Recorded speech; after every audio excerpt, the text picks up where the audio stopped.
In the scorching heat of the Afghan desert, where death lurked behind every rock and victory was measured in heartbeats, the most elite fighting force in the world found themselves pinned down and outgunned. The Navy SEALs, America's finest warriors, had walked into a trap that would either make them legends or claim their lives. But what happened next defied every military handbook and shattered every assumption about who the real heroes are in the shadows of war. This is the story of Sergeant Maria Santos, a woman whose existence was classified, whose skills were unmatched, and whose single rifle would turn the tide of a battle that the Pentagon later called impossible. In a world where women weren't supposed to exist on the front lines, she didn't just exist, she dominated. And when 25 enemy fighters thought they had cornered America's best, they had no idea they were about to meet America's deadliest secret. The morning sun painted the Afghan mountains in shades of gold and amber as Staff Sergeant Jake Morrison adjusted his tactical gear one final time. The air was thin at 8,000 feet, and every breath felt like swallowing razor blades mixed with dust. Around him, 5 other Navy SEALs performed their pre-mission rituals with the quiet efficiency that came from years of training and dozens of operations behind enemy lines. Lieutenant Commander Rick Hassan, their team leader, spread the satellite images across a flat boulder, using small rocks to hold down the corners against the mountain wind. The photographs showed a compound nestled in a valley between 2 ridges, surrounded by rocky terrain that provided natural fortification. Intelligence reports indicated this was the hideout of Ahmad Nazir, a high-value target responsible for coordinating attacks against coalition forces across the region. Morrison studied the images while cleaning his M4 rifle for the 3rd time that morning. At 28, he had already completed more combat deployments than most soldiers saw in their entire careers. His weathered hands moved with mechanical precision as he checked each component of his weapon. The familiar routine calmed his nerves and focused his mind on the task ahead. The mission seemed straightforward on paper. Their 6-man team would infiltrate the compound under cover of darkness, capture or eliminate Nazir, and extract before dawn. Air support was available, but would only be called if absolutely necessary. The element of surprise was their greatest advantage, and they intended to use it. Petty Officer First Class Danny Rodriguez, the team's communications specialist, tested his radio equipment while keeping one eye on the valley below. At 26, Rodriguez was the youngest member of the team, but had earned respect through his technical skills and unshakable calm under pressure. His ability to maintain communications in the most challenging environments had saved their lives more than once. Chief Petty Officer Marcus Thompson, their explosives expert, methodically arranged his charges and detonators in his pack. Thompson was a giant of a man, standing 6 feet 4 inches and weighing 240 pounds of solid muscle. Despite his intimidating appearance, he spoke in a soft southern drawl and treated explosives with the delicate touch of a surgeon. His teammates joked that he could blow up a building without disturbing a spiderweb in the corner. Petty Officer Second Class Alex Chun handled the team's medical supplies and served as their designated marksman. Chun had joined the Navy straight out of high school in San Francisco's Chinatown, driven by a desire to prove himself and serve his adopted country. His parents had immigrated from Taiwan when he was 5 years old, and he carried their work ethic and determination into every mission. The final team member was Petty Officer Second Class Tony Reeves, their reconnaissance specialist. Reeves had grown up hunting in the mountains of Colorado, developing an almost supernatural ability to read terrain and track movement. He could spot enemy positions from distances that amazed even his experienced teammates, and his knowledge of mountain warfare tactics made him invaluable in Afghanistan's rugged landscape. As the sun climbed higher, Hassan gathered his men for the final briefing. The plan called for them to move down the ridge during daylight hours, using the rocky terrain for concealment. They would establish an observation post overlooking the target compound and wait for nightfall before beginning their assault.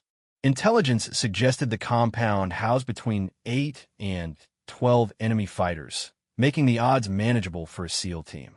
Morrison checked his watch and calculated the time needed to reach their observation post. The descent would take approximately 4 hours through challenging terrain, but they had trained for these conditions countless times. Each man carried 60 pounds of equipment, including weapons, ammunition, communications gear, medical supplies, and enough food and water for a 48-hour operation. The team began their movement down the mountain slope, maintaining tactical spacing and communication through hand signals. Reeves took point, using his terrain expertise to find the safest and most concealed route. The rocky ground made silent movement difficult, but their training and experience allowed them to navigate the treacherous path without detection. As they descended, Morrison reflected on the intelligence briefing they had received the previous evening. Nasir was reportedly meeting with other terrorist leaders to plan a major offensive against coalition forces. Capturing him alive would provide valuable intelligence about enemy operations, but the mission parameters allowed for deadly force if necessary for team safety. The mountain air grew warmer as they lost elevation, and the team paused periodically to rest and hydrate. Thompson used these breaks to study the target area through his binoculars, noting defensive positions and potential escape routes. The compound appeared quiet from their current vantage point, but experience had taught them that appearances could be deceiving in this part of the world. Chun monitored their communications equipment, maintaining contact with their base station while ensuring their electronic signature remained minimal. The radios operated on encrypted frequencies that changed automatically to prevent enemy interception, but skilled opponents could still detect their presence through electronic surveillance.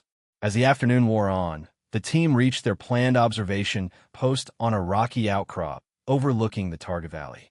The position provided excellent visibility of the compound while offering natural concealment among the boulders and scrub vegetation. Hassan deployed his men in a defensive perimeter while he and Morrison studied the target through high-powered optics.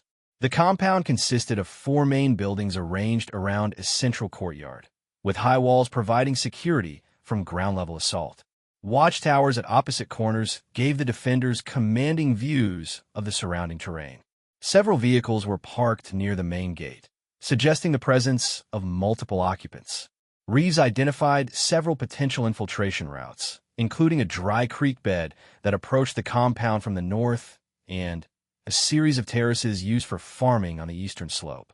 The western approach was too exposed, while the southern route would require crossing open ground under direct observation from the watchtowers. As evening approached, the team prepared for their night assault. Each man reviewed his specific responsibilities and checked his equipment one final time. Morrison felt the familiar pre-combat tension building in his chest, a mixture of anxiety and anticipation that every warrior knew. This feeling had kept him alive through numerous firefights and close calls. Thompson identified the primary targets for his explosives, including the main gate and a section of the eastern wall that would provide an alternate escape route. His charges were precisely calculated to create the necessary breaches without causing excessive collateral damage to the surrounding structures.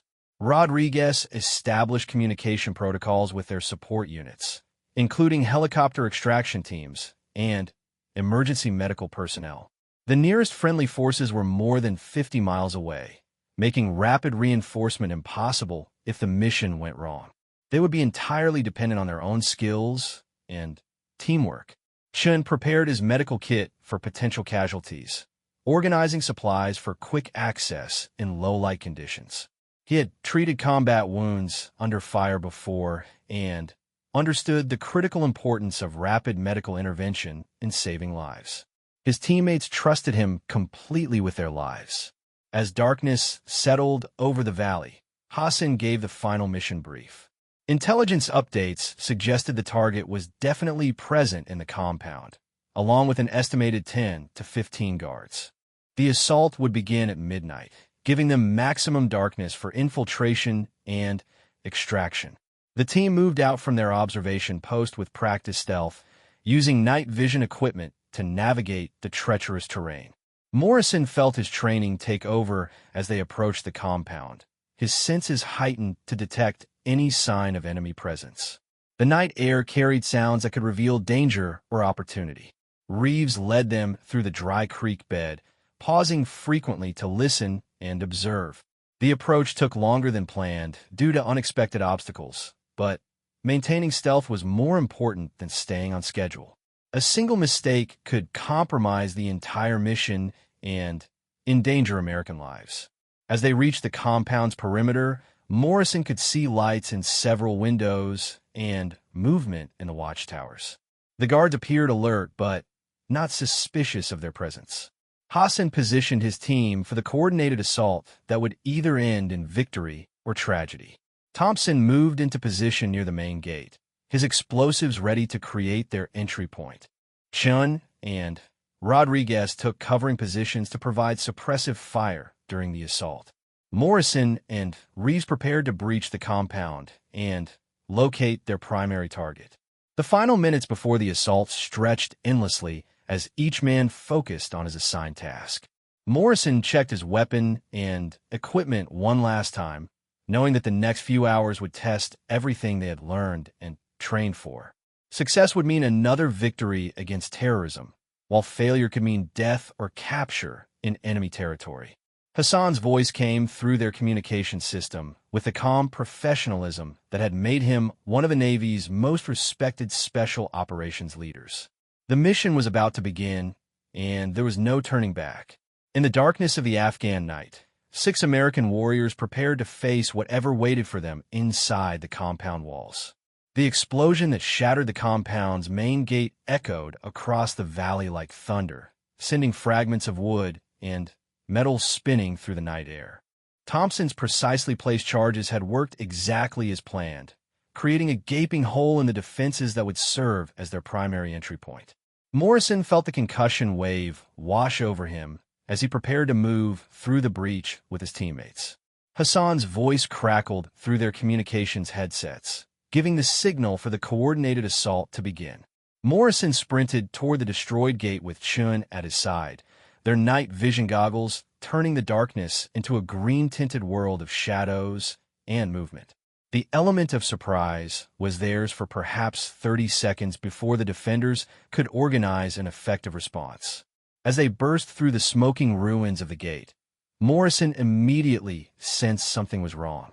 The courtyard should have been filled with confused and disoriented guards stumbling from their sleeping quarters, but instead he saw muzzle flashes erupting from prepared positions behind sandbags and concrete barriers. The defenders had been waiting for them. Rodriguez's panicked voice cut through the radio static as bullets whistled past Morrison's head, striking sparks off the stone walls around them. Enemy fighters were emerging from concealed positions throughout the compound, their weapons already trained on the breach point. The intelligence reports had been catastrophically wrong about both the number of defenders and their state of readiness. Chun dove behind an overturned cart as automatic weapons fire raked their position, with splinters and dirt erupting around him in deadly fountains. He could see at least 8 muzzle flashes from different locations in the courtyard alone, suggesting they were facing more than twice the number of enemies they had expected. The tactical situation was deteriorating rapidly from a surgical strike into a desperate firefight. Thompson attempted to reach an alternate breach point on the eastern wall, but concentrated fire from the watchtowers forced him to seek cover behind a stone water trough. His explosives could create additional escape routes, but he needed time and space to position the charges properly. The enemy's prepared positions suggested they had been under surveillance long before beginning their approach. Reeves had taken position outside the compound walls, using his marksmanship skills to engage targets in the watchtowers. His rifle cracked repeatedly as he tried to suppress the elevated firing positions that commanded the entire courtyard. Through his scope, he could see more enemy fighters moving to reinforce the defenders, emerging from buildings that intelligence had reported as empty storage structures. Hassan attempted to coordinate his team's movements while engaging multiple targets with his assault rifle. The mission parameters had changed completely in the span of seconds, transforming from a capture operation into a survival situation. He could hear more enemy voices shouting commands in local dialects, indicating additional reinforcements were arriving from outside the compound. Morrison found himself pinned down behind inadequate cover as bullets chipped away at the stone wall protecting him. His tactical radio buzzed with urgent communications from his teammates, each reporting increasingly dangerous situations. The compound had been transformed into a killing field designed specifically to trap American Special Operations Forces. The night air filled with the distinctive sound of different weapons systems as the firefight escalated. Morrison could identify AK-47 assault rifles, PCAM machine guns, and what sounded like a heavy-caliber sniper rifle engaging his team from an elevated position. The enemy had prepared this ambush with military precision, using weapons that suggested professional training rather than typical insurgent tactics. Chun attempted to move to a better position, but immediately drew fire from multiple directions. The crossfire patterns indicated the defenders had rehearsed this scenario, positioning their weapons to create overlapping fields of fire that covered every possible approach and escape route. His medical training told him that staying in the current position would eventually result in casualties from the concentrated enemy fire. Rodriguez struggled to maintain communications with their base station as enemy jammers began interfering with their radio frequencies. The sophisticated electronic warfare capability suggested they were facing a much more organized and well-equipped force than intelligence had indicated. His backup communication systems activated automatically, but the signal strength was severely degraded. Thompson managed to throw a flashbang grenade toward one of the enemy positions, hoping to create a momentary distraction that would allow his teammates to move. The explosion briefly illuminated the courtyard, revealing at least 15 enemy fighters in prepared defensive positions. The scope of the ambush became terrifyingly clear in that instant of brilliant white light. Hassan realized they needed immediate extraction before the situation became completely untenable. The mission had been compromised from the beginning, suggesting either faulty intelligence or security breach that had allowed the enemy to prepare this elaborate trap. He began coordinating with Rodriguez to request emergency helicopter support, knowing that extraction under fire would be extremely hazardous. As the firefight continued, Morrison noticed enemy fighters beginning to maneuver around their flanks, attempting to surround the SEAL team and cut off their escape routes. The tactical situation was becoming desperate as their ammunition supplies diminished and enemy reinforcements continued to arrive. His training had prepared him for difficult situations, but this level of organized resistance exceeded their worst-case planning scenarios. Reeves engaged targets with methodical precision, but for every enemy fighter he eliminated, 2 more seemed to take their place. His elevated position outside the compound walls provided good visibility, but also made him vulnerable to counter-sniper fire. He could see enemy spotters using binoculars and radio equipment to coordinate their defensive efforts. The sound of approaching vehicles announced the arrival of additional enemy forces, their headlights cutting through the darkness as they raced toward the compound. Morrison could hear the distinctive engine noise of military-style trucks carrying reinforcements and possibly heavy weapons. The tactical balance was shifting further against them with each passing minute. Chin attempted to provide covering fire for Morrison's movement, but found himself targeted by multiple enemy positions simultaneously. The coordinated fire indicated sophisticated command and control capabilities that suggested professional military training rather than typical insurgent tactics. His rifle ammunition was running low as the prolonged firefight continued without resolution. Hassan made the difficult decision to begin a fighting withdrawal from the compound, recognizing that their mission objectives were no longer achievable given the changed tactical situation. The priority now was keeping his team alive and reaching a position where helicopter extraction would be possible. He coordinated the movement through hand signals and brief radio transmissions. Thompson used his remaining explosives to create a diversion, detonating charges that collapsed part of the compound's eastern wall and temporarily disrupted the enemy's firing positions.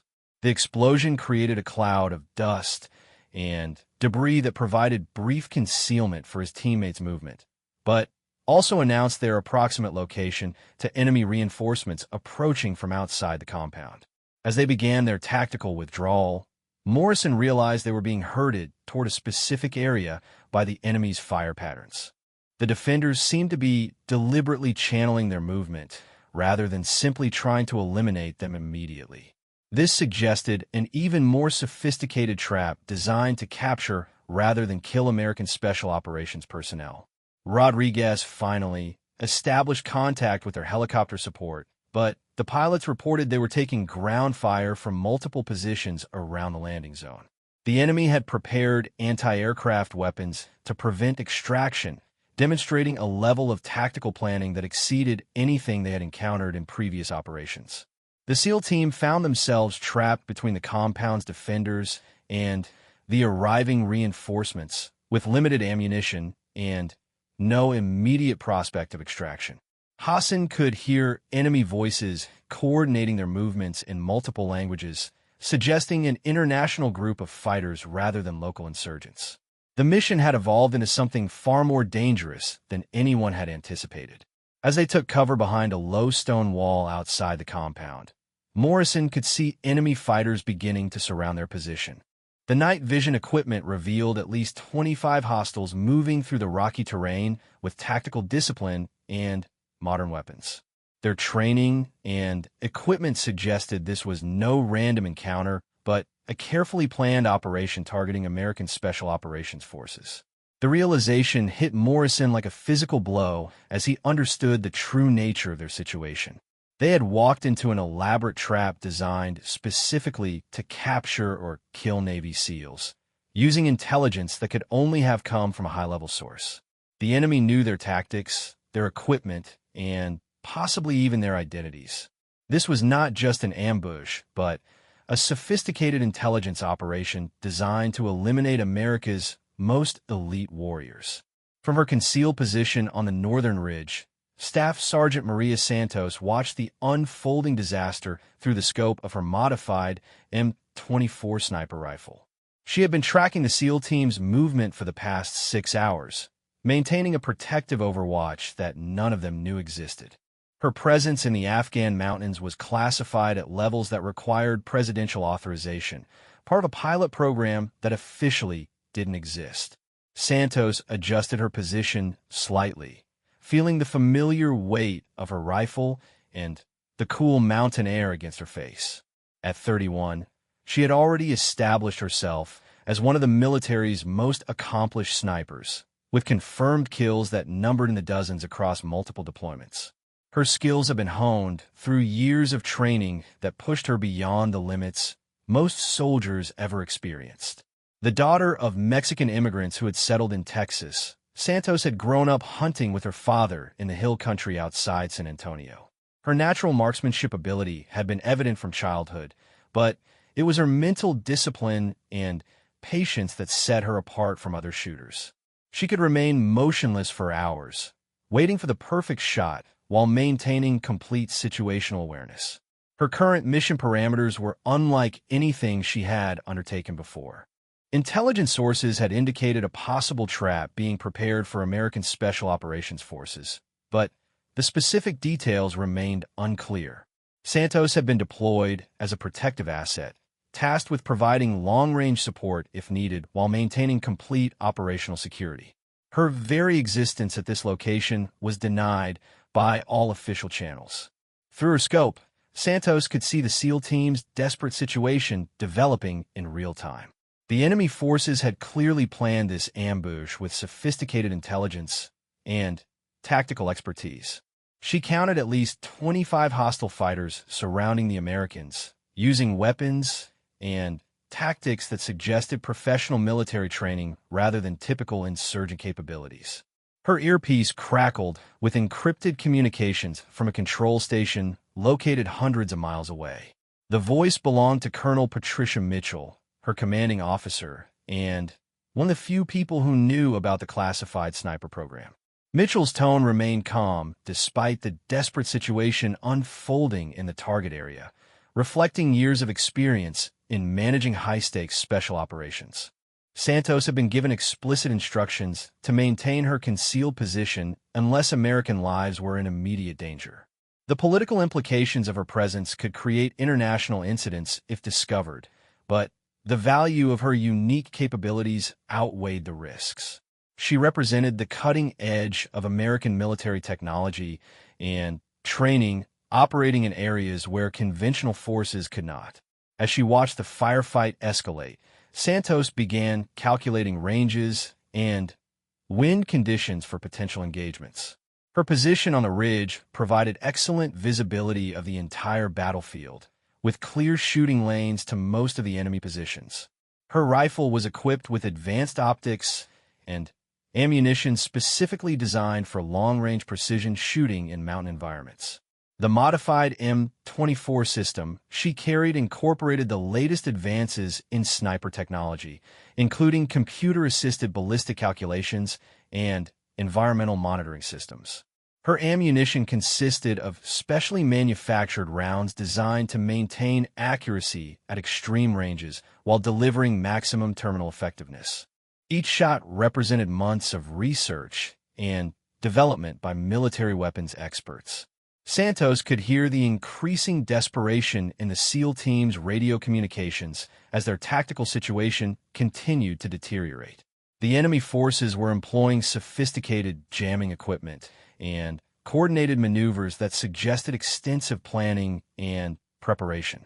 This was not a chance encounter, but a deliberate trap designed to capture or eliminate America's most elite warriors. Her training had prepared her for exactly this type of scenario, where split-second decisions could determine the outcome of critical missions. The psychological pressure was enormous, knowing that 6 American lives depended on her ability to deliver precise fire under combat conditions. Her heart rate remained steady as she focused on the tactical situation developing below. Through her scope, Santos identified the enemy's command structure and key firing positions. The hostile forces were using military-style communication equipment and displaying tactical discipline that indicated professional training. Several fighters carried weapons systems that were not typically available to insurgent groups, suggesting state-sponsored support or involvement. Colonel Mitchell's voice provided updated intelligence through her earpiece, confirming that the SEAL team was facing a much larger and better-equipped force than originally estimated. The enemy had prepared multiple firing positions and escape routes, indicating extensive reconnaissance and planning. The ambush represented a significant escalation in the sophistication of anti-American operations in the region. Santos began selecting her first targets, prioritizing enemy fighters who posed the greatest immediate threat to the surrounded Americans. Her training emphasized the psychological impact of precision sniper fire, which could disrupt enemy coordination and create opportunities for friendly forces to maneuver. Each shot needed to count both tactically and psychologically. The wind conditions at her elevation were challenging, but manageable, requiring careful compensation for both horizontal and vertical air movement. Her advanced optics system provided real-time environmental data that helped calculate the precise adjustments needed for accurate long-range shooting. The technology represented years of development and millions of dollars in research investment. As she prepared to engage, Santos reflected on the journey that had brought her to this moment. The military's resistance to women in combat roles had been gradually overcome by demonstrated competence and changing political realities. Her success had opened doors for other women while proving that gender was irrelevant when it came to battlefield effectiveness. Her first target was an enemy machine gunner who had the SEAL team pinned down behind inadequate cover. The range was approximately 800 meters, requiring precise calculation of bullet drop and wind drift. Santos controlled her breathing and squeezed the trigger with a smooth technique that had been drilled into her through thousands of practice rounds. The bullet struck the enemy fighter's center mass, dropping him instantly and silencing the machine gun that had been raking the American's position. The sound of her rifle was barely audible at the target area, masked by the ongoing firefight and the mountain terrain's acoustic properties. Her muzzle flash was concealed by specialized equipment that prevented visual detection. Within seconds, Santos had identified her second target, an enemy spotter who was coordinating fire against the SEAL team's position. The follow-up shot required a slight adjustment for changing wind conditions, but her advanced training made the calculations automatic. The enemy fighter fell before he could complete his radio transmission to his colleagues. The psychological impact of losing key personnel to invisible sniper fire began affecting the enemy's tactical coordination. Santos could observe through her scope as hostile fighters began seeking better cover and looking nervously toward the surrounding ridges.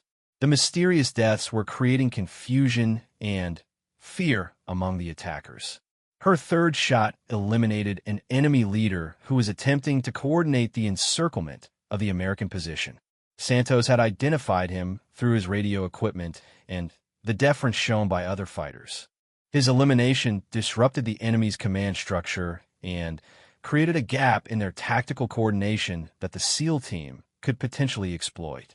Colonel Mitchell's voice provided updates on friendly force positions and confirmed that helicopter extraction was being prepared despite the hostile fire. The arrival of the mystery sniper had changed the tactical equation, but the situation remained extremely dangerous for all involved. Santos would need to maintain her suppressive fire while the Americans maneuvered toward an extraction point. As she continued engaging targets, Santos maintained complete situational awareness of her own security.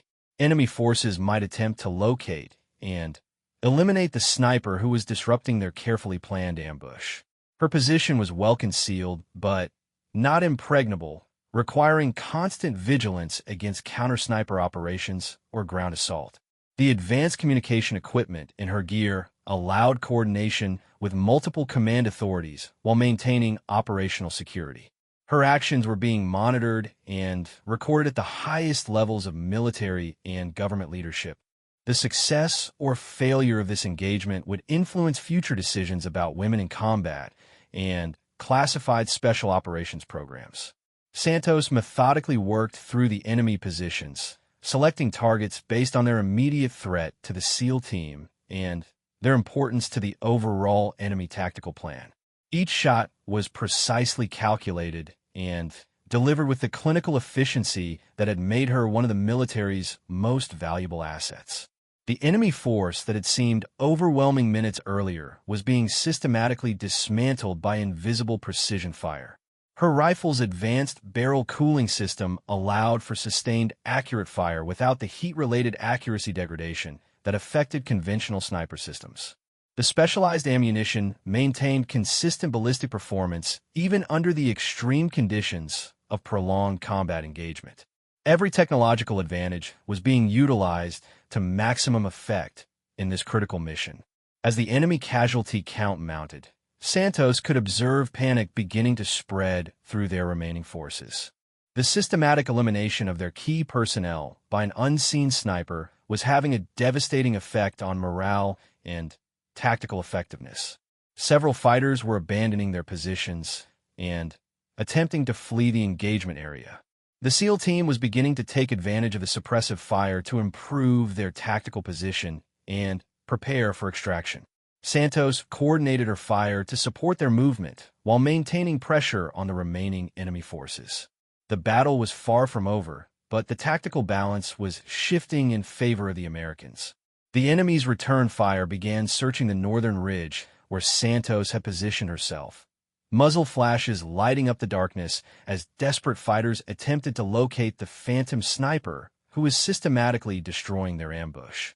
Bullets whined overhead and struck the rocks around her position, sending fragments of stones spinning through the night air. She remained perfectly still, knowing that movement would reveal her location to the increasingly frantic enemy forces. Santos shifted her attention to a group of fighters who were attempting to flank the SEAL team's position from the east. Through her advanced optics, she could see them moving with tactical discipline despite the chaos erupting around them. These were clearly experienced combatants who understood the importance of maintaining their mission objectives even under the pressure of effective counter-sniper fire.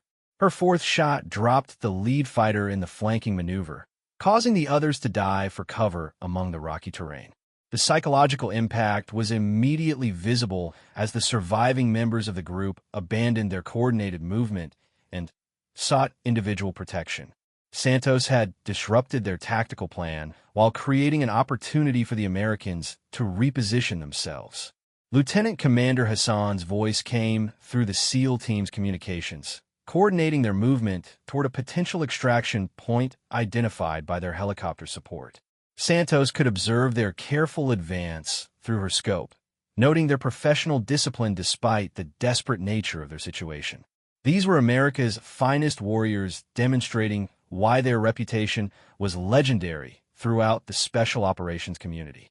The enemy forces were beginning to realize they were facing a highly skilled sniper with advanced equipment and extensive training. Several fighters had abandoned their positions entirely, fleeing into the darkness rather than face the invisible threat that was picking off their comrades with surgical precision. Their carefully planned ambush was collapsing under the pressure of unexpected and overwhelming firepower. Santos identified her fifth target, an enemy communications specialist who was attempting to coordinate with reinforcements approaching the battle area. The shot required compensation for increased wind speed at the higher elevation, but her training made the adjustment automatic. The enemy fighter dropped his radio equipment as he fell, severing the communication link that had been directing additional hostile forces toward the engagement. Her earpiece buzzed with updates from Colonel Mitchell, confirming that friendly helicopter assets were approaching the extraction zone despite continued ground fire from remaining enemy positions. The pilots would need maximum suppression of hostile anti-aircraft capabilities to successfully extract the SEAL team. Santos began prioritizing targets based on their potential threat to the incoming aircraft. Through her scope, Santos watched Morrison and Chun advancing toward better cover, while Thompson provided suppressive fire with his remaining explosives. The coordination between the team members was flawless despite the extreme stress of their situation. Their training and experience were evident in every movement as they adapted to the changing tactical conditions. Santos's sixth shot eliminated an enemy fighter armed with a rocket-propelled grenade launcher who had been positioning himself to engage the extraction helicopters. The weapon system posed a significant threat to both the aircraft and the SEAL team, making its elimination a high-priority target. The destruction of the RPG capability significantly improved the chances of successful extraction. The remaining enemy forces were becoming increasingly disorganized as their leadership structure collapsed under the systematic sniper fire. Santos could observe fighters arguing among themselves and abandoning coordinated tactics in favor of individual survival. The disciplined military unit that had prepared the elaborate ambush was rapidly degenerating into a collection of panicked individuals. Her seventh target was another machine gunner who had established a new firing position overlooking the proposed extraction zone. The elimination of this threat cleared a critical approach route for the helicopters while reducing the immediate danger to the SEAL team. Santos maintained her methodical approach to target selection, prioritizing threats based on their tactical significance rather than simply engaging targets of opportunity. Rodriguez had successfully established communication with the extraction helicopters, providing them with detailed information about remaining enemy positions and safe approach routes. The pilots confirmed they were beginning their final approach despite ongoing ground fire from scattered enemy positions. The extraction would need to be executed quickly to minimize exposure to remaining threats. Santos could hear the distinctive sound of approaching helicopter rotors as the extraction aircraft neared the battle area. The enemy forces remaining in the fight began concentrating their fire on the aircraft, creating tracer patterns across the night sky as they attempted to down the helicopters. Their desperation was evident in the volume of fire being directed skyward rather than at the SEAL team. Her eighth shot dropped an enemy fighter who was operating a heavy machine gun positioned to engage the helicopters during their landing approach. The weapon had been well concealed among the rocky terrain, but Santos's elevated position and advanced optics had revealed its location. The elimination of this threat significantly improved the safety margin for the extraction operation. Reeves had moved to a position where he could provide additional suppressive fire in support of the extraction, his rifle cracking repeatedly as he engaged enemy positions that threatened the landing zone. His marksmanship skills complemented Santos's long-range precision, creating a coordinated firepower advantage that the remaining enemy forces could not match. Santos selected her 9th target, an enemy spotter who was directing fire against the approaching helicopters using laser designation equipment. The sophisticated targeting system suggested these fighters had access to military-grade equipment and training far beyond typical insurgent capabilities. Her shot eliminated both the operator and the valuable targeting equipment. The first extraction helicopter was beginning its approach to the landing zone, its door gunners providing suppressive fire against remaining enemy positions. Santos coordinated her fire with the aircraft's weapons systems, focusing on threats that the door gunners could not effectively engage due to angle and range limitations. The coordination demonstrated the effectiveness of combined arms tactics even in the most challenging circumstances. Her 10th shot eliminated a sniper who had been engaging the SEAL team from a concealed position in the compound ruins. The counter-sniper engagement required precise shot placement to neutralize the threat without exposing her own position to return fire. Santos's superior training and equipment provided the decisive advantage in this deadly game of precision shooting. Hassan was coordinating his team's movement toward the extraction point, using hand signals and brief radio transmissions to maintain tactical coordination. The 6-man team moved with practiced efficiency despite their depleted ammunition and the ongoing enemy fire. Their discipline and professionalism were evident even in these desperate circumstances. Santos could observe enemy reinforcements arriving at the edge of the battle area, but their effectiveness was limited by the confusion and disorganization that had resulted from the systematic elimination of their leadership and key weapon systems. Many of the new arrivals seemed reluctant to engage an enemy they could not see or locate. Her 11th shot dropped another RPG operator who had been positioning himself to engage the extraction helicopter during its most vulnerable phase of the landing approach. The elimination of anti-aircraft threats remained her highest priority, as the success of the entire operation depended on successful helicopter extraction of the SEAL team. The second extraction helicopter was approaching from a different angle, attempting to confuse any remaining enemy anti-aircraft capabilities. Santos could see the aircraft's door gunners scanning for targets, while the pilot maintained evasive maneuvers designed to minimize exposure to ground fire.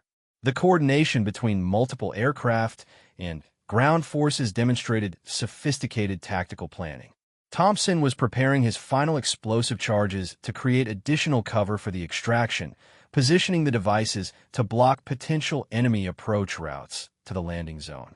His expertise with demolitions was evident in the precise placement of charges designed to maximize tactical advantage while minimizing risk to friendly forces. Santos eliminated her 12th target, an enemy leader who was attempting to reorganize the remaining fighters for a final assault on the SEAL team's position.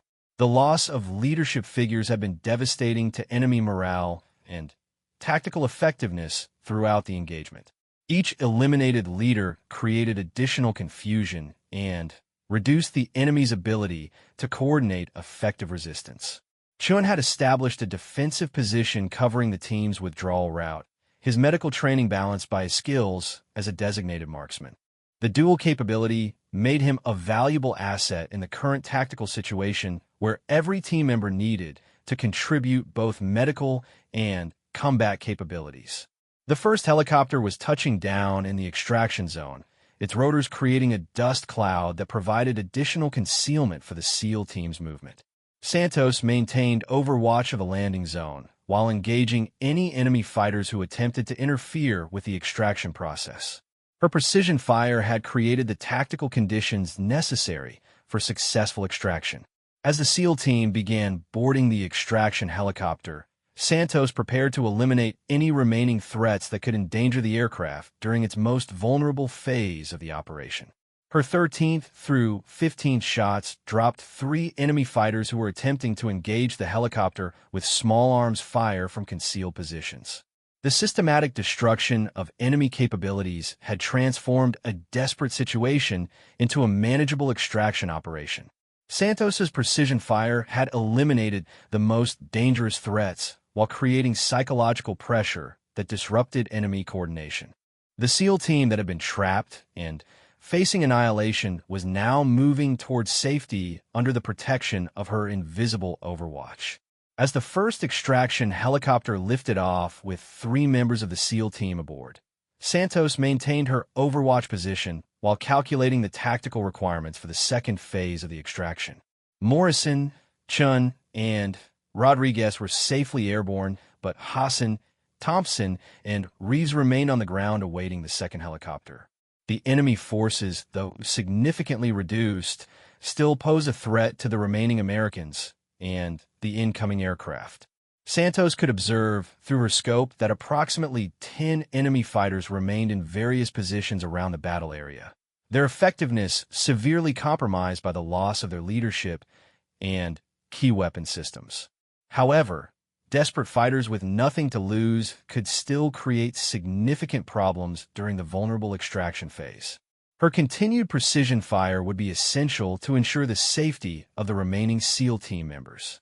The second extraction helicopter was approaching from the southwest, using a different flight path to avoid any remaining anti-aircraft threats that might have escaped detection. Santos had been systematically eliminating enemy capabilities for the past 45 minutes, but the possibility of hidden threats required constant vigilance. Her training emphasized that the most dangerous moment in any operation was often during the extraction phase, when success seemed assured. Her 16th shot eliminated an enemy fighter who had been attempting to reposition a heavy machine gun to engage the approaching helicopter. The weapon system had been partially concealed behind rocky terrain, but Santos's elevated position provided the angle necessary to identify and eliminate the threat. The systematic destruction of enemy capabilities was reaching its conclusion, but each remaining threat required careful attention.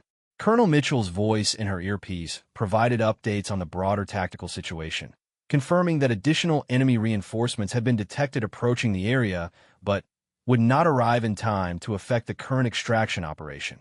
The intelligence suggested this had been a significant enemy operation involving multiple groups and considerable resources. Santos's intervention had disrupted what could have been a major propaganda victory for terrorist forces.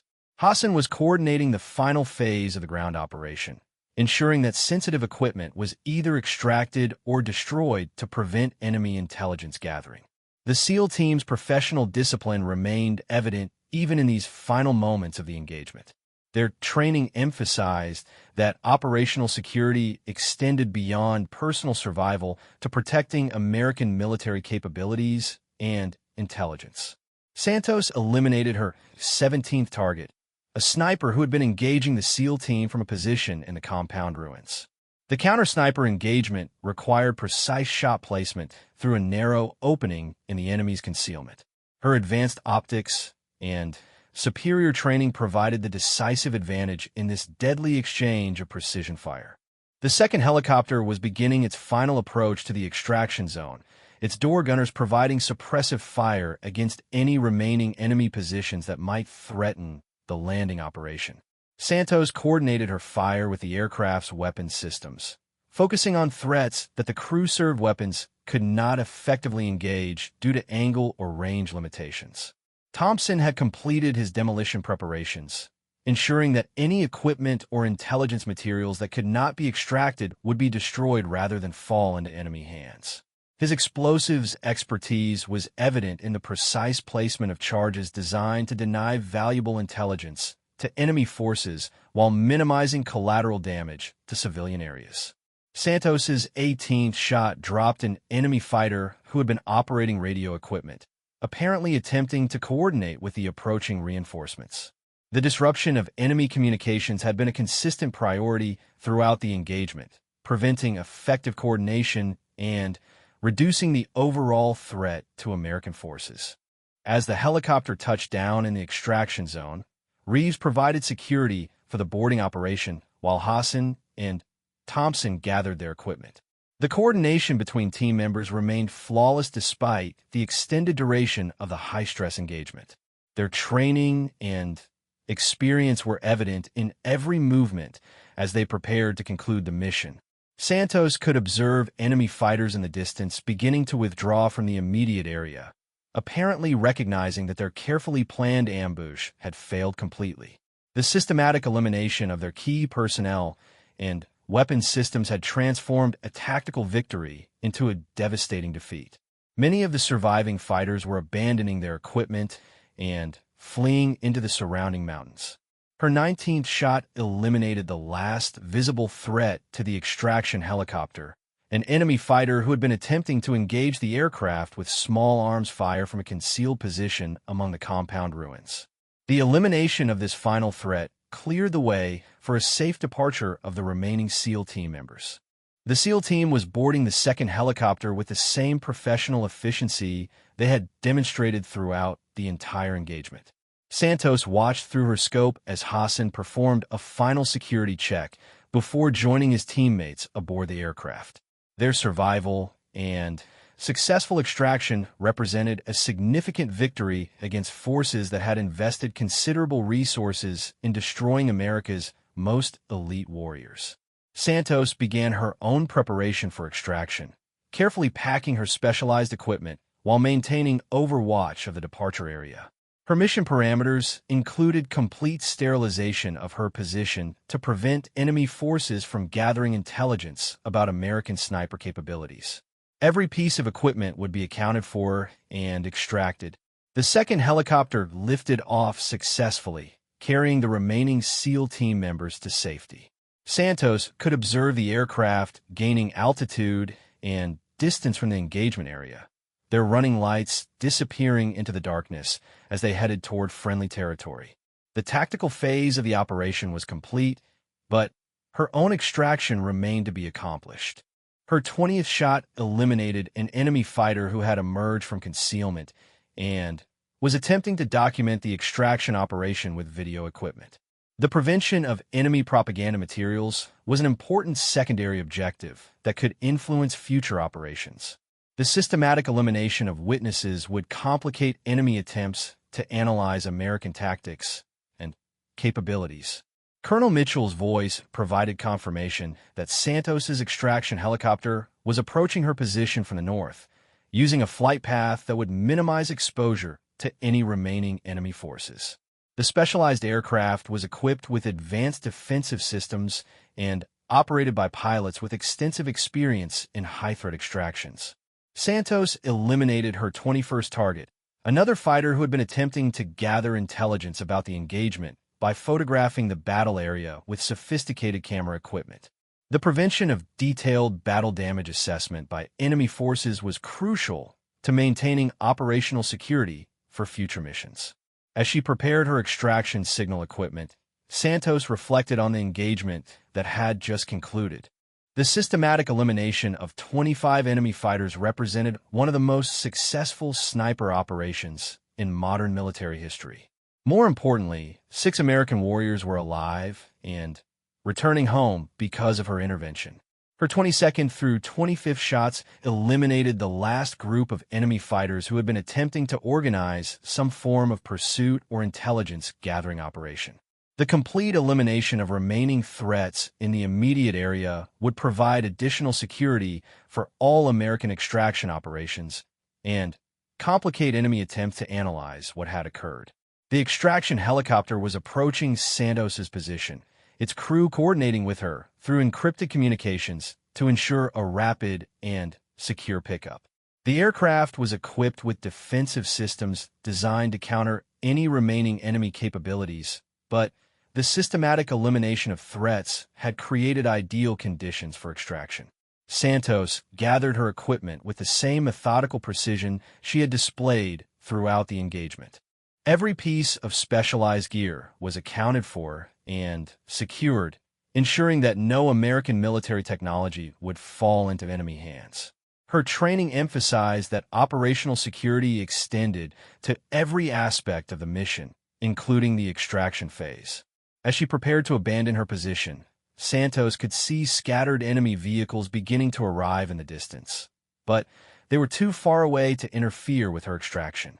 The timing had worked perfectly, with the elimination of immediate threats and the arrival of her transport coinciding to create optimal conditions for departure.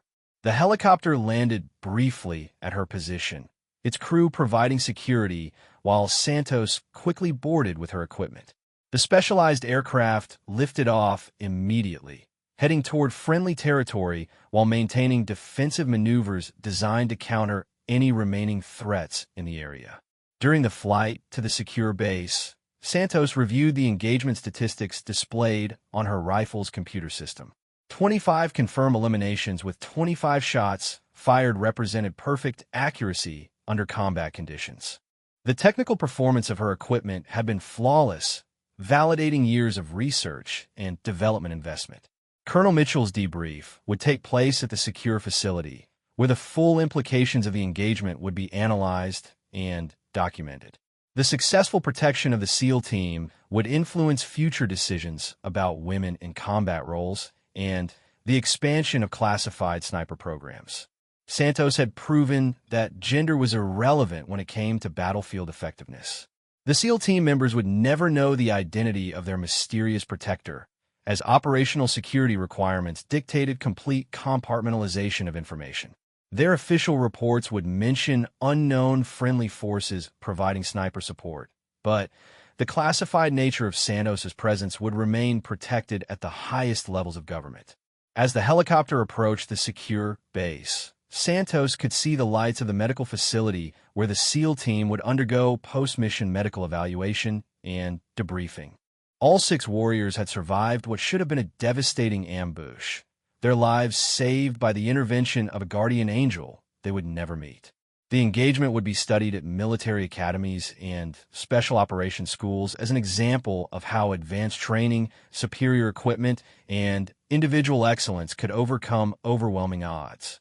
Santos's performance had redefined the possibilities for precision marksmanship and long-range tactical support in modern warfare. In the official records, the mission would be classified at levels that required presidential authorization to access. The story of how one woman with a rifle had saved 6 of America's finest warriors would remain hidden in the shadows of national security, known only to a select few individuals with the highest clearances. But in the darkness of the Afghan mountains, where courage is measured in heartbeats and victory is determined by millimeters, Staff Sergeant Maria Santos had written her name into the secret history of American military excellence. Her precision fire had not only saved lives, but had also proven that the future of warfare belonged to those with the skill and determination to excel, regardless of gender or convention. The helicopter carrying Santos disappeared into the night, another ghost in the endless war against terrorism.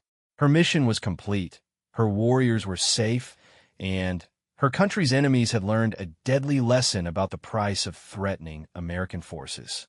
In a world where heroes often remain anonymous, she had become a legend that would never be publicly acknowledged but would never be forgotten by those who knew the truth.